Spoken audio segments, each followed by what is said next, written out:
Hello everyone, আমি শ্রেয়া। আর Shreyas canvas চ্যানেলে তোমাদের অনেক অনেক স্বাগত।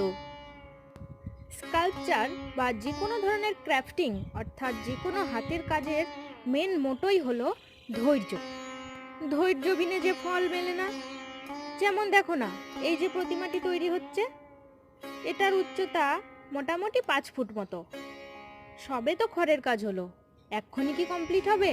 না, তার জন্য দরকার অনেকটা ধৈর্য আর দরকার দীর্ঘ প্রতীক্ষা। প্রতিকূলতা আসবে যাবে, কিন্তু আমাদের লক্ষ্য থাকতে হবে কাজটা যেন সময়ের আগেই সম্পন্ন হয়। চলো, দেখতে দেখতেই দুর্গা প্রতিমাটি খড়ের কাজ প্রায় কমপ্লিট হয়ে গেল।